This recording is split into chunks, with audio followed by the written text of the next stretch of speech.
Gold trusted gold buyers మీరు తాకట్టు పెట్టిన బంగారాన్ని విడిపించి ఈ రోజు ఉన్న మార్కెట్ ధరకు కొనబడును.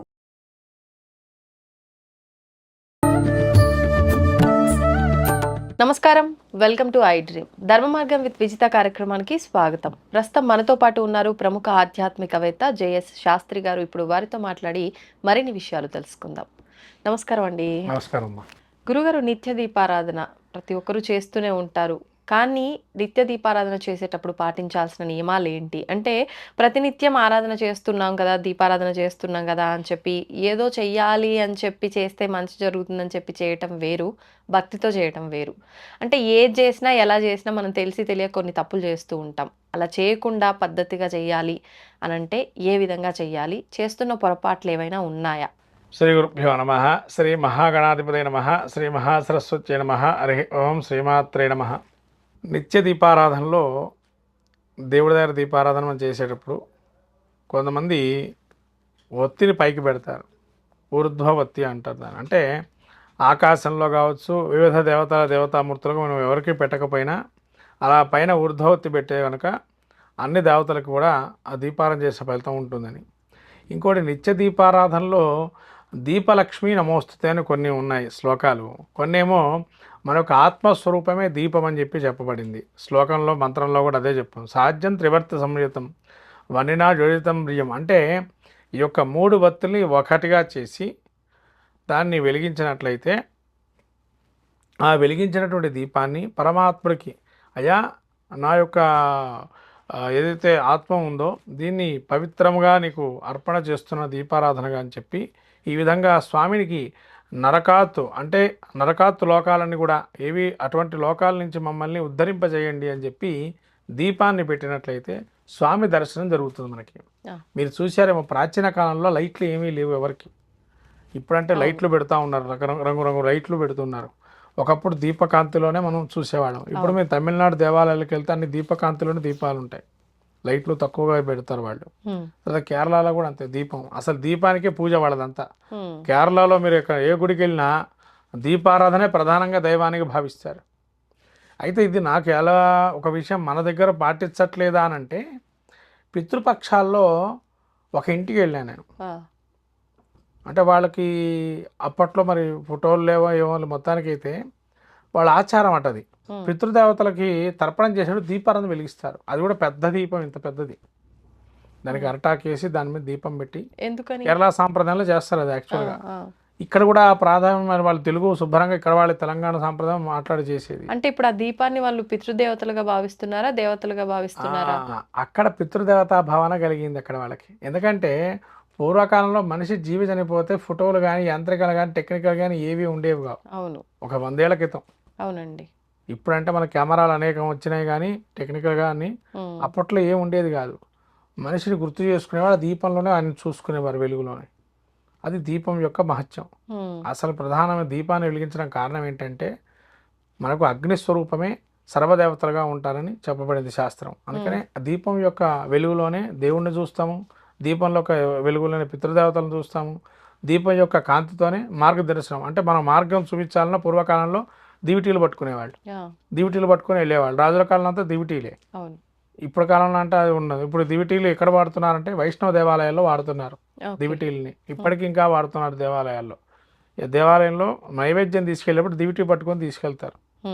తిరుమలలో కూడా దివిటీలు పట్టుకొని మీరు నైవేద్యం వెళ్ళేది. ఇప్పుడంటే నైవేద్యం మామూలుగా తీసుకొస్తున్నారు కానీ ఒకప్పుడు కాలంలో దివిటీని పట్టుకొని నైవేద్యం తీసుకొని వచ్చి స్వామివారి నైవేద్యం పెట్టి తీసుకెళ్లారు తిరుమలలో కూడా. అలా ప్రధాన మహాక్షేత్రాలు కూడా అలా జరుగుతుంది. ఈ యొక్క దీపారాధనలో మనకు ప్రాముఖ్యం ఏంటంటే రకరకాల దీపారాధనలు ఉన్నాయి ఇక్కడ కూడా.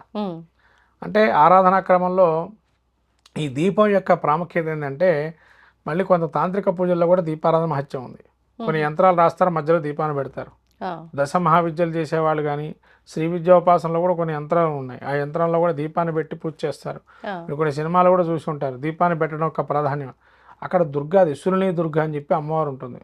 ఈ శూలిని దుర్గా ఏంటంటే ఈ అమ్మవారు నెగిటివ్ ఎనర్జీని వెంటనే తీసేస్తుంది. ఆ మంత్రం ఉంటుంది, ఆ మంత్రంతో మనం దీపానికి ఆరాధన చేస్తారు. ఇది తాంత్రికంగా పూజించే అది ఆ శూలిని దుర్గా అని.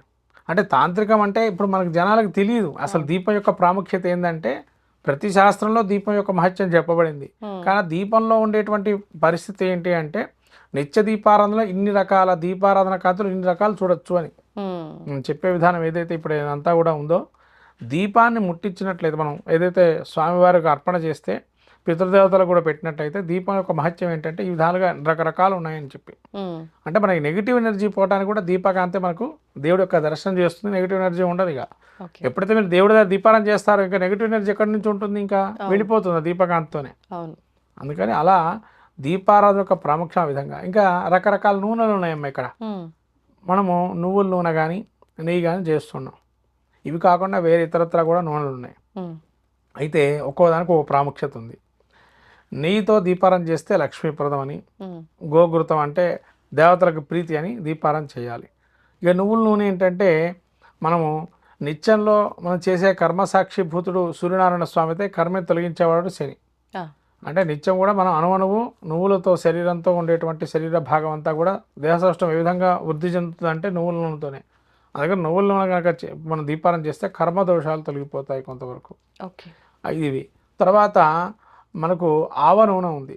శత్రు సంహార ప్రీతికి ఆవ నూనెతో దీపారాధన చేస్తారు. ఉమ్, కొన్ని మనకు మంత్రాలు కొన్ని ఉన్నాయి.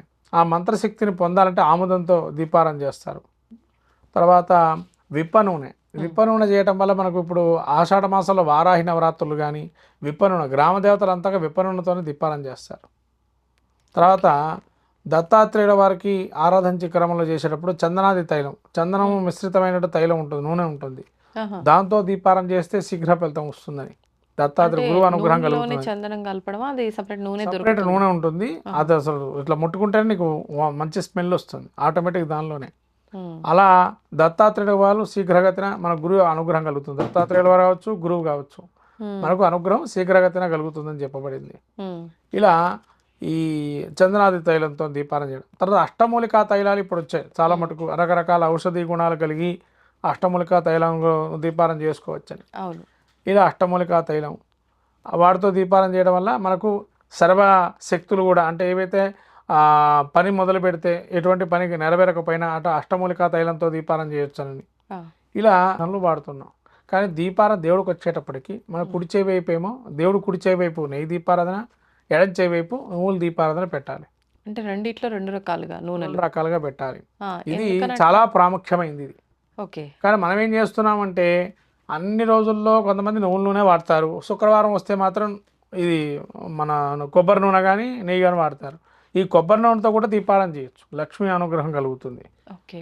అంటే కొంతమంది నెయ్యితో దీపారాధన చేయలేని వాళ్ళు కొబ్బరి నూనెతో చేస్తారు, శక్తి లేని వాళ్ళు. అలా కొబ్బరి నూనెతో చేసినా కూడా లక్ష్మీప్రదం కలుగుతుంది. ఉమ్, కానీ ఏంటంటే ప్రతినిత్యము కూడా ఒక నెయ్యి దీపారాధన, ఒక నూనె దీపారాధన ఉండాలి.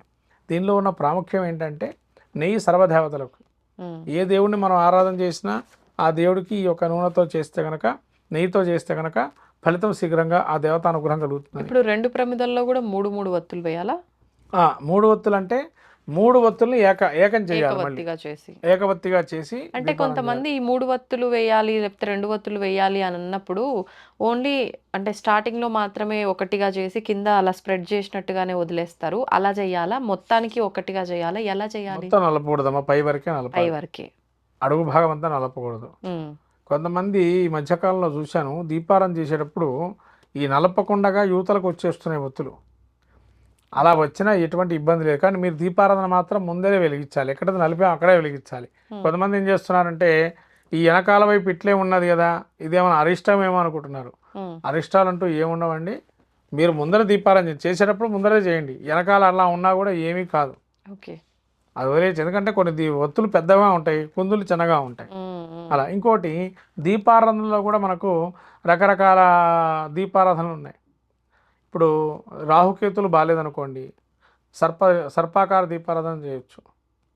తర్వాత మనకు కొంతమంది కామాక్షి దీపం అని, కొన్ని పిండి దీపాలని, ఉమ్, కొంతమంది మళ్ళీ ఈ గుమ్మడికాయలో దీపారాధన అని, కొబ్బరిలో దీపారాధన అని, అంటే ఒక్కొక్క దేవతాప్రీతికి ఒక్కొక్కటి చేయొచ్చు. ఇలా దీపారాధన చేయటం వల్ల ఏంటంటే మనల్ని ఉద్ధరించడానికి, అంటే మనకు ఉండేటువంటి దోషాలు పోయి మనకు ఉత్తమ లోకాలు కలగాలని, మన ఆత్మ మంచిదైన స్థితిలో రావాలని, పవిత్రంగా ఉండాలని చెప్పి, ఆ దీపారాధనతో మన జ్ఞానం కూడా కలగాలని చెప్పి ప్రధాన మార్గంగా దీపారాధన చెప్తారు. ఓకే. ఇలా దీపారాధన చేయడం జ్ఞాన మార్గానికి ప్రధాన ఉద్దేశంగా చెప్పబడింది. ఇప్పుడు దీపం షోడశ ఉపచార పూజల్లో ఒకానొకటి. ఈ దీపారాధన చేయటం వల్ల దేవుడితో పాటు మనకు జ్ఞానం, అంటే దేవుడికి మన జ్ఞానాన్ని ప్రసాదించాలి అని చెప్పి ప్రధానంగా దీపారాధన చేయాలి. అట్లనే లక్ష్మీప్రదం కూడా దీపారాధన. దీపారాధన ఏ ఇంట్లో అయితే జరుగుతుందో, నిత్యం ఉంటుందో, ఆ ఇంట్లో లక్ష్మీ స్థిర నివాసమే ఉంటుంది. ఓకే, ధన్యవాదాలండి. దీన్ని తవ్వండి, తవ్వుతూనే శివలింగం.